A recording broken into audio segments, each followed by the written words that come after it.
Hey guys, Rob here bringing another unbagging. This is Green Hell of Inor. I picked this up at CASLO recently on the last weekend from Battleschool Games. Chris Dory, really nice guy.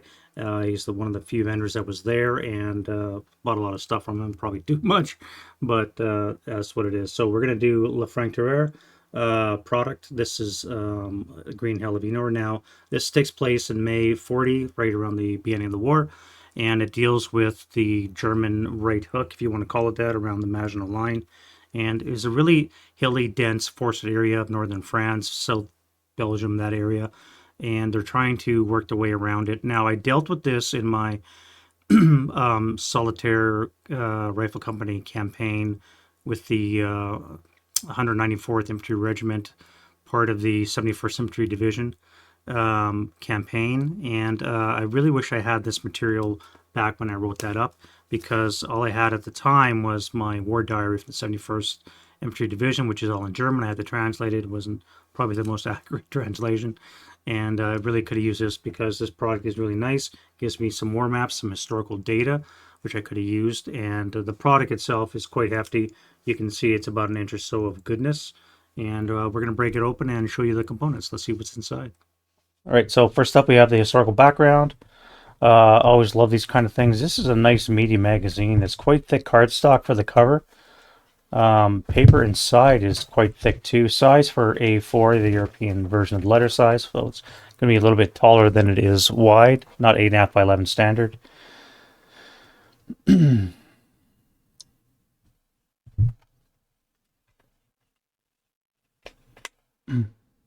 Nice large group of playtesters from all around the globe. Always good to see a nice big group of that. I assume this has been play tested a lot and over the years. I think this came out in 2020, if I'm not mistaken. So it's been around for at least 5 years now. And I'm not sure how much playing it's been getting. I've been kind of away from the scene for a while, so I'm not sure exactly how much this has been getting. But what we're looking at here is at least 70 or so pages of information, including the battle for the different forts, as well as some tactic information. Information on the, I think this is a French Foreign Legion unit, 11th Regiment of Infantry.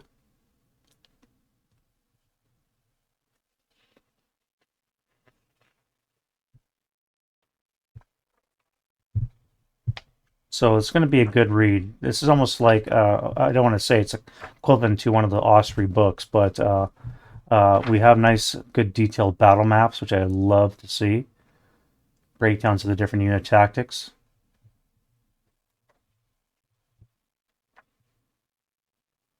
Playtesters looking at the scenes of the battle. So when the guys that come up with the ASL modules and such actually walk the battlefield to come up with the rule sets, that is a very good thing. Details information on the forts themselves. Yeah, the LFT crew right here standing in front of some of the bunkers. So when you have the European guys standing in front of the fortifications that are actually going to be part of the scenarios, walking the ground, and this happened with Heat of Battle when they were walking through the ground to Crete for their op Mercure. You just get a better feel for the product that they're going to produce. I could have used this when I was making my solitaire campaign for the 71st Infantry Division. I was looking for information. I have the diary of the 71st Infantry Division, but it's all in German, so I didn't have the. I had to translate it myself, which was probably imprecise to say the least. Anyway, very cool. Gonna have a good read of that.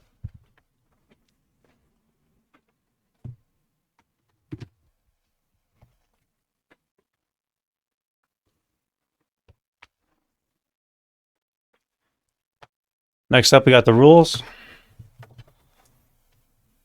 The green hell, that is Inor in German. This is what the Germans called it because of the dense. You can see the dense forest that they have to fight through.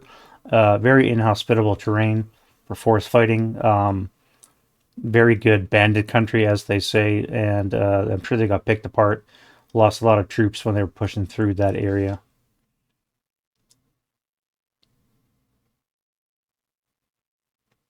Yeah, it was very slow fighting for the Germans. You can't really practice blitzkrieg in this kind of dense terrain. Very difficult to force them out.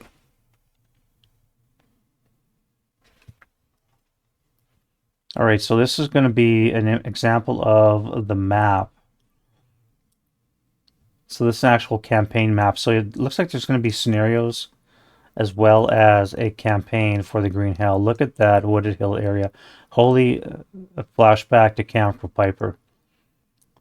So we got 0, what, 1?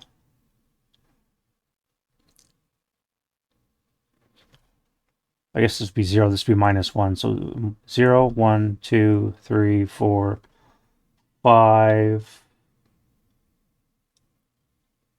Maybe a level 6 hill. All wooded. Yeah, very Camp for Piper, but without the mist. The mist was really, really hard to deal with in Camp for Piper from a player perspective.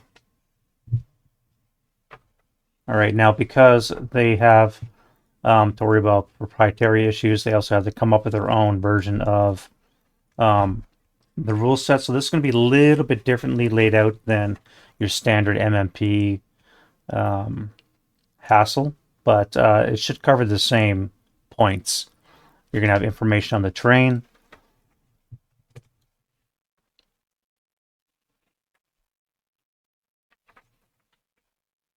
information on the SSRs, including the units.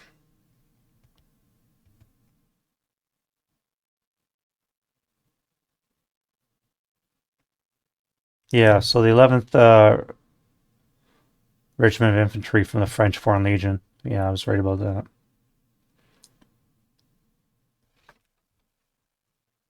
And then the actual campaign game itself, including the campaign game special rules. So it's laid out sequence-wise the same. It's just the typography is obviously going to be different than you're going to find in a standard MMP hassle.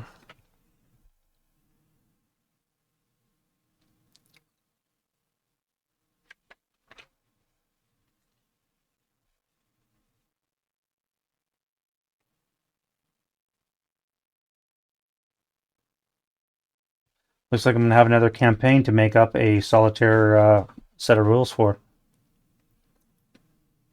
Put another one on the list. And then we get into the refit phase, and you can see it's generally speaking got the same headings. Again, it's just slightly formatted differently to avoid those proprietary issues. And because they're not handcuffed by what Avalon Hill and MMP did, they can be a little bit different, i.e. the text can be bigger, probably a little bit more readable.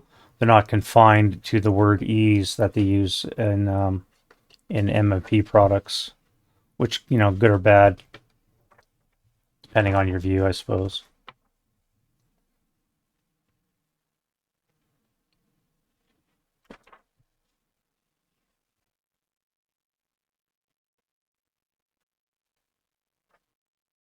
Yeah, it seems to be roughly the same. We have ELR tables, we have weather tables, and then we should have at some point artillery interdiction delays. Now this is new.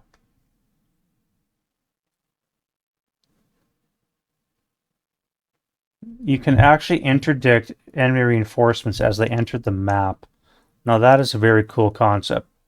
So you actually have to worry about your units entering the map, whether or not they can be interdicted. That's an interesting idea.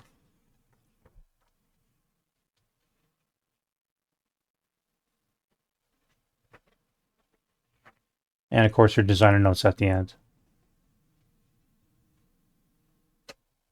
Interesting. And it's, you can see it's not very thick, not a lot of rules necessarily to have to go through. Looking at what, 34 pages, including designer notes, 35 with designer notes.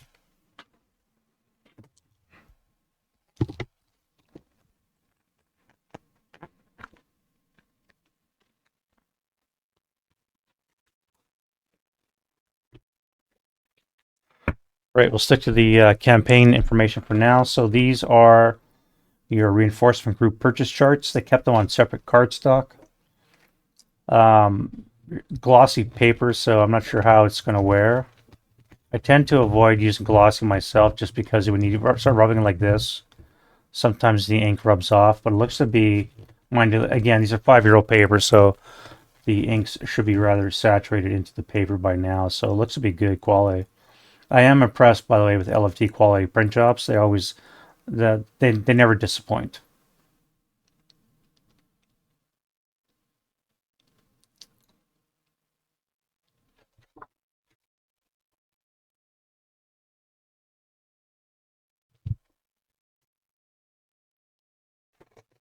Then you got the Germans here, same kind of idea. Stern platoon, so we have the 548s with DCs, much like in Valor of the Guards, assault engineer platoons with 548s. So they're using 548s instead of the 838s, which is always nice to see. 838s kind of be powerful in this early stage of the war.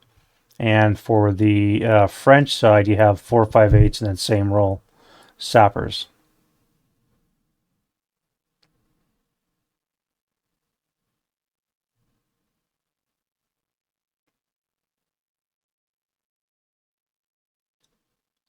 It looks like the French do not have assault engineers; they just have sappers.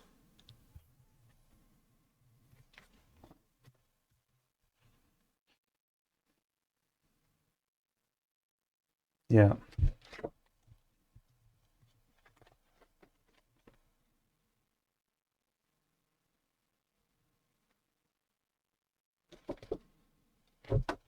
get to that. Oh, they have cards for different campaign games too. Oh, I see. So campaign game 1 and 3 after DTR. I'm not sure what that quite references. I haven't read the rules, so I'm not sure what DTR references. And this is before DTR as well, CG2 and CG3. Looks like they have cavalry mixed in with this as well. So you're going to have a campaign game with cavalry interspersed with armor and all the rest of it. Very cool. Very nice.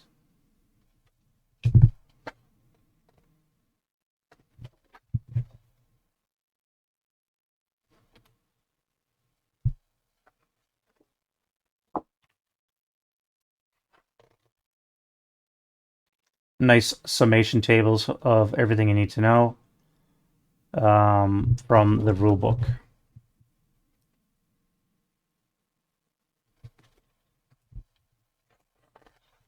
So you have everything you need basically on these card stock for all the tables that are pulled from the rulebook itself. Use this in the rat charts, and you have everything you need to play the game. Of course, your photocopyable roster sheets.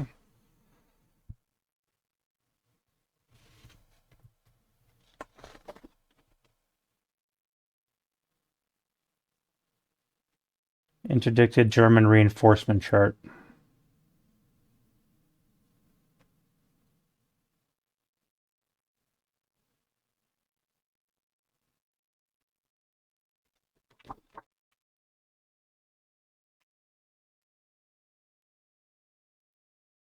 Very cool. And of course, the French have their own version as well.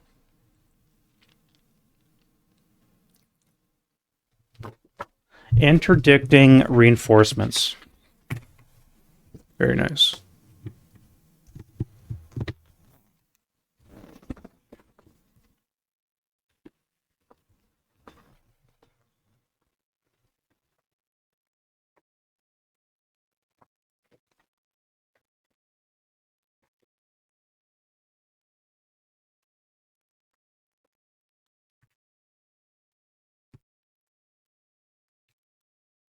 Right, so let's look at these fairly quickly. I'm not going to dwell too much. I'm going to blank out the OBs as I always do. Sorry, Wild. This is a campaign game. Again, use the whole map. Therefore, we're going to have a lot of units. And we have purchase points in addition to the OBs. Inor campaign game 2.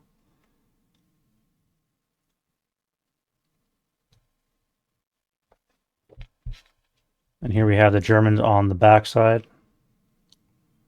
Germans have cavalry too. Very nice. No, wait, that's motorcycles.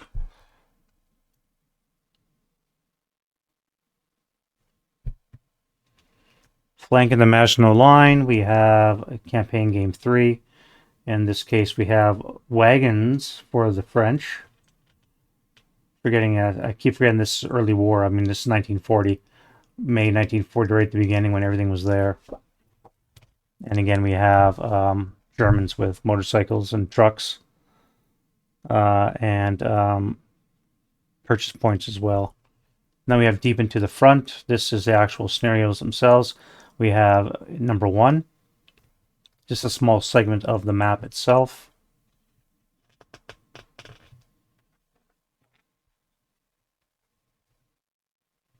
Number 2 uses one of the double wide boards, 11 alpha, 5.5 turns. Not a huge complement of troops. We're looking at what, a dozen or so for the French and 15-ish for the German.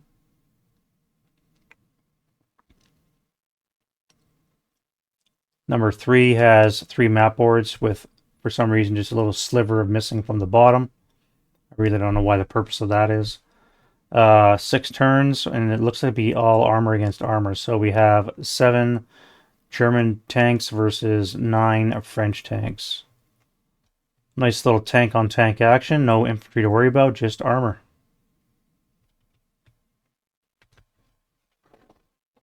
This would be a good one to probably practice your anti or your armor maneuvering. They're early war tanks, so you have 20 longs for armament, 37s. Armor factors of 1s and 4s, so they're not very difficult to kill. And you do have armor leaders for your tanks, so you can do some good platoon formations. I believe these are probably going to be radioless in the French side, maybe the German ones, I'm not sure.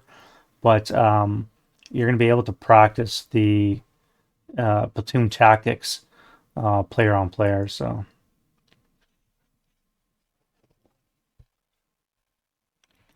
Wooden Hell uses the very densely hilly wooded area of the Inor map. And here we're going to have just over 10 troops for the French side facing off against 15 Germans. Fairly well fortified on the French side. Number 5 used the northwest corner of the map. And we're going to get a little bit more in the form of just over 15 troops with guns facing off against a French counterattack. This time we have 21 French squads supported by mortar and artillery.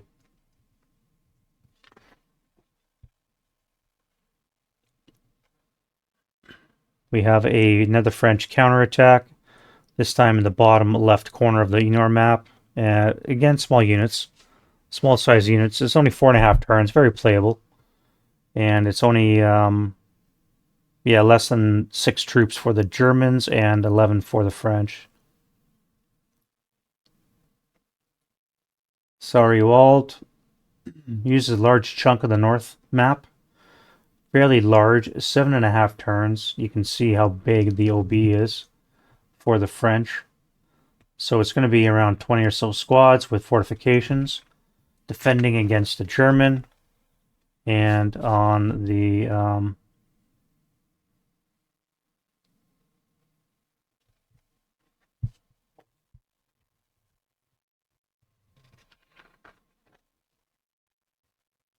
over here is the German complement to face off. And there we're looking at 10, 20, about 30 squads coming in, face off against the 20 or so French squads coming in.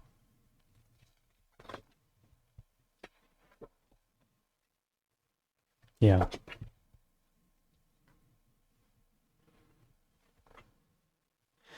Hill 311, number 8. Another French counterattack uses boards 58 and 70. 5 tanks and 13 French are attacking 10 dug-in German squads. Oh, we have a night action. This should be interesting. We have Algerian units to the count of 9. Excuse me. Defending off against a dozen or so um, German units attacking at night. NVR is 2. They're attacking. Majority squad type for the attacker is lax. That's interesting. And they're attacking in a wooded area, so I anticipate the Germans doing a lot of straying.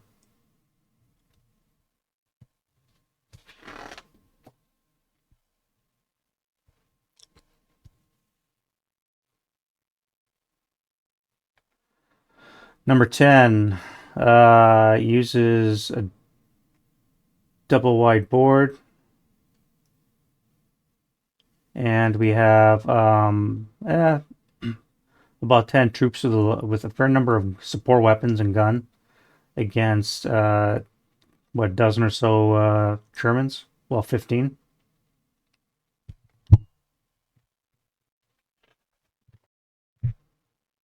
We're back to the Inor map, and this is going to be a nice hilly wooded area. And Germans are on the defense once more. And this is a mixture of different French units, and we're going to have 17 supported by a large mortar and machine guns attacking around 8 German squads that are dug in.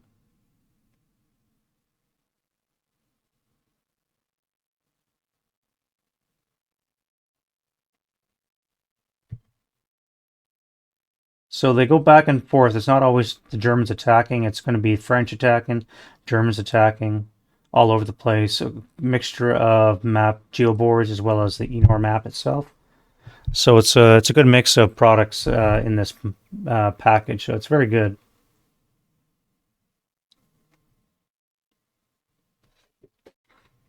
Another night mission. This time we're going to have Germans setting up first and moving first.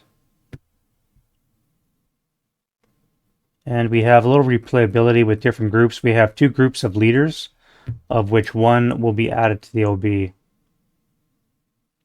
OB. 7 French units versus 8 German units. Again, Germans also have a choice of leaders. And a very small section of the hilly wooded Inor map again.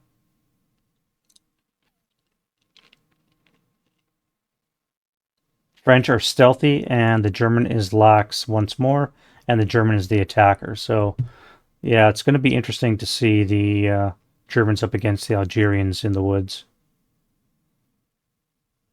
They have parity. Well, the Germans have twice. No, they got parity in squads, so it's going to be interesting. Number 14, we have a little bit of low visibility in the beginning 2 turns.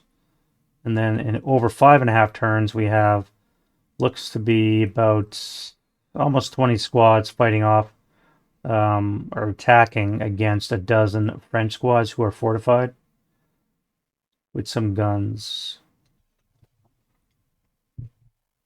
Once more back to the Inor map, 5.5 turns for a large mass of varying troops.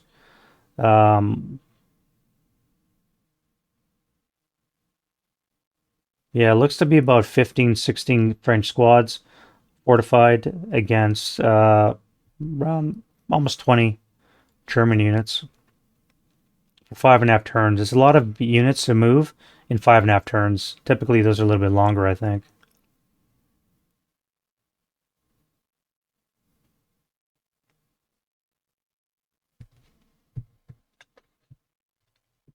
Here we have 4 Legion facing off against 71st Infantry Division using the Inor map. 4.5 turns are very playable in a small time. And unit complements show it. It's less than 10 squads on each side.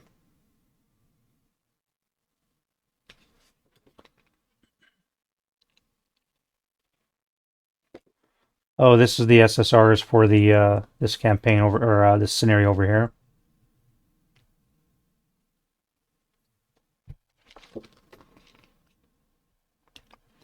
Pride of the 4 Legions, CGI 1, or CG1, I should say.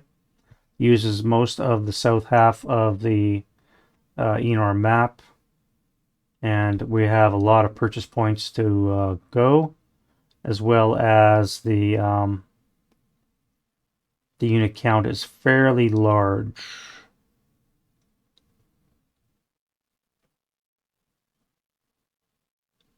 Yeah, you're looking at almost 30 French units attacking. I should say defending. Germans are attacking. And they have, yeah, 32 squads, plus they can purchase a crap load of stuff.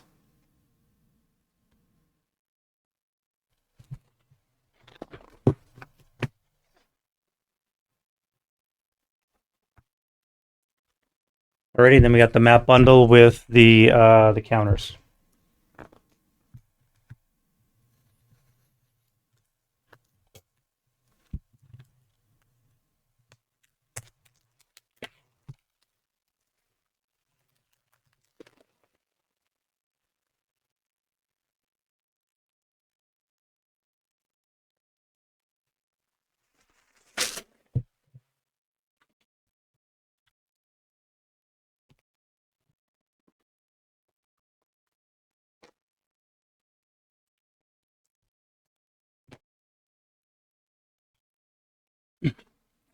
All right, so we have two counter sheets. First one here. These are all French units.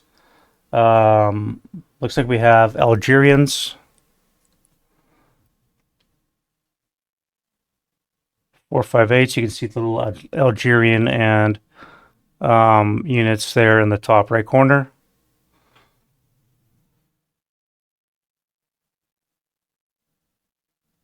Complete order of battle, so I'll have to make space in the old Reiko for these.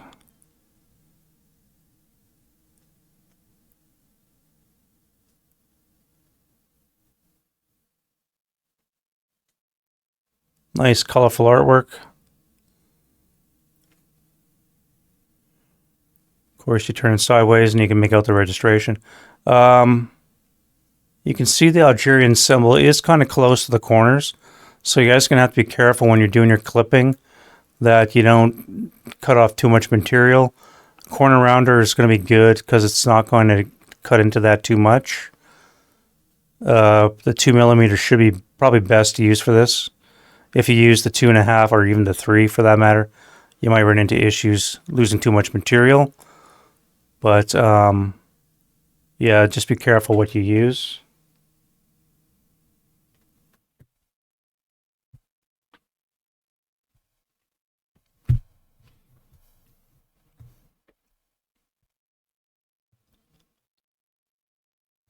And these are Foreign Legion, I assume, with that symbol.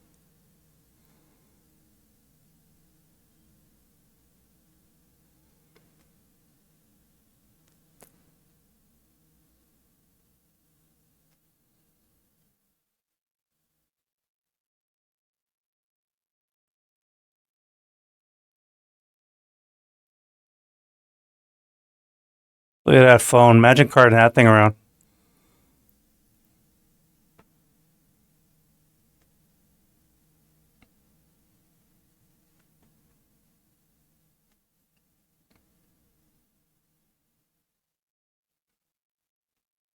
For some reason, there's a couple American tanks in this.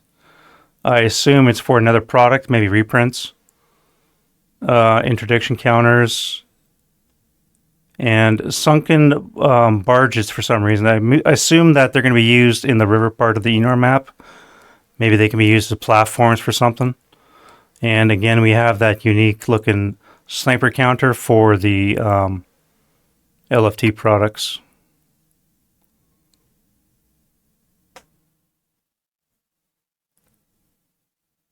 Yeah, again, you see how close the Foreign Legion symbol is to the corner?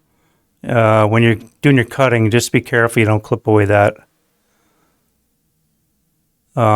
symbol.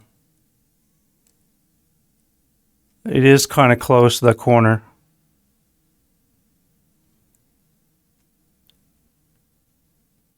That one right there, the third one in, second row.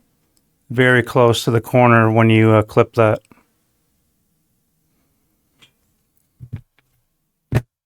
All right, so this is the map we're looking at here. It's a two-parter. Very heavy paper stock, so I'd like to see that. It's not flimsy by any stretch. Probably 30, 40-pound weight. And let's zoom in on the details here.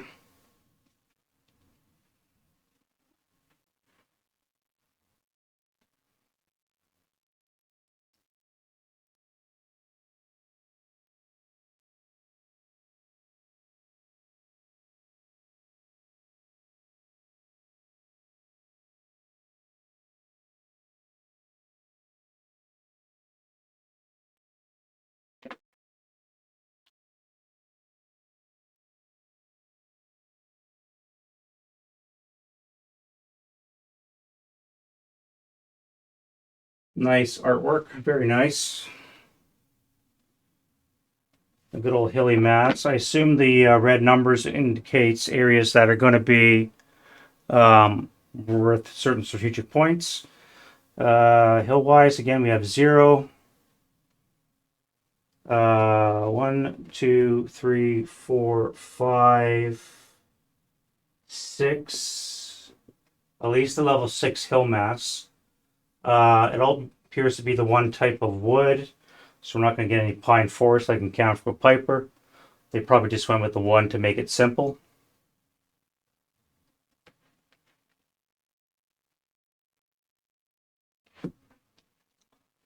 But yeah, so this is the map here.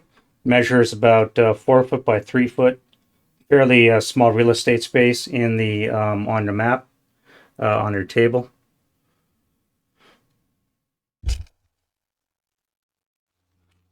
All right, so there we have it, guys. The Green Hell of Inor.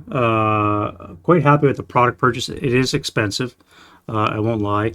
Canadian came to, I think, a couple $100. Conversion, you got to understand that it came from Europe. I think it went to Ritterkrieg. I think Battleschool Chris bought this from Ritterkrieg to resell in Canada. Either way, whatever, it got into my hot little hands. Happy with the purchase. I love the historical rules and the notes, which I'm going to read. And we'll see how much play testing or how much playing I get with this. I really don't know, to be honest. I am eventually going to be turning this into a solitaire campaign, so look forward to that. I'm not sure where I'm going to fit it in the flowchart. My plan was to do all the e-hassles first, and right now we're only at 1, 2, and 3. 1's already turned in. 2 and 3 are done, and then I have to do Hatton and a couple other ones first. So we're going to see where this goes into the flow. But I am going to, at some point, do the Green Hell of Inor. Let me know what you guys think of LFT products. I love this, like what they do. I'm not a fan of the PTO boards that they produced. I don't like the look of them. I'll be honest with that. They were there at the tournament. I was going to buy them, but somebody scooped up the package already, so I wasn't able to.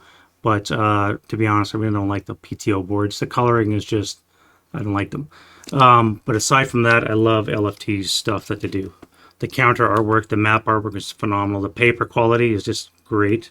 The printing process that they use is excellent. And the readability of the rules is, as you saw, quite good.